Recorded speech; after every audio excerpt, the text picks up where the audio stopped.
sejahtera untuk kita semua. Perkenalkan, nama saya Trifania Meselda Sage, kelas C pagi, semester 3, Prodi Bahasa dan Sastra Indonesia. Di sini saya akan menjelaskan pembinaan dan pengembangan bahasa Indonesia. Selanjutnya di sini saya akan membahas konsep pembinaan dan pengembangan bahasa Indonesia. Yang pertama, pembina yang diturunkan dari kata membina yang memiliki makna proses membina atau tindakan membina. Kedua, pengembangan adalah sebuah proses atau bentuk nomina yang menurut tata bahasa proses diturunkan dari verbal, tindakan, pengembangan yang bermakna hal pengembangan atau proses pengembangan, sementara itu perkembangan yang berarti keadaan berkembang atau hal berkembang. Selanjutnya, pembinaan bahasa adalah usaha yang dilakukan dengan sadar, terencana, dan sistematis mengenai peningkatan mutu bahasa Indonesia. Mengapa harus dilakukan pembinaan? Karena kemampuan berbahasa Indonesia masyarakat Indonesia sangat tidak memuaskan, dan juga banyak orang Indonesia memiliki sikap negatif terhadap bahasa Indonesia.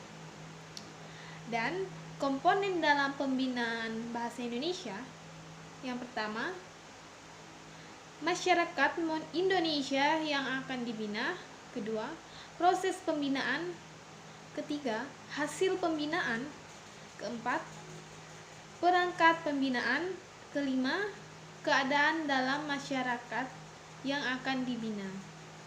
Selanjutnya, jalur pembinaan. Pembinaan bahasa Indonesia kepada siswa melalui pendidikan formal, dalam hal ini melalui pengajaran bahasa Indonesia. Kedua, pembinaan kepada masyarakat.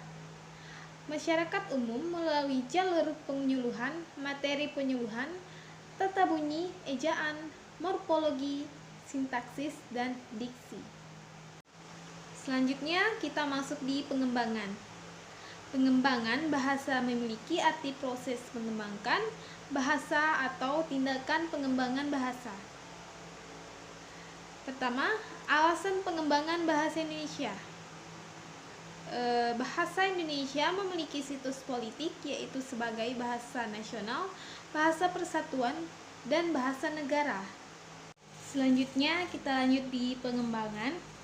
Pengembangan bahasa memiliki arti proses mengembangkan bahasa atau tindakan pengembangan bahasa.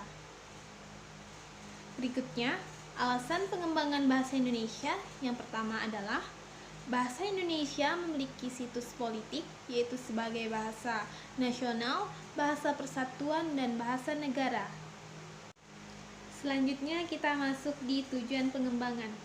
Yang pertama, membuat bahasa Indonesia secara linguistik menjadi lengkap dan sempurna, sehingga dapat memenuhi tugasnya sebagai bahasa negara, yakni bahasa yang digunakan untuk menyatukan aktivitas negara. Selanjutnya kita masuk di fungsi pengembangan.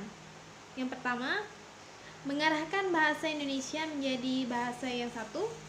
Mungkin hanya itu dari saya. Jika ada salah kata, saya mohon maaf. Sekian dan terima kasih.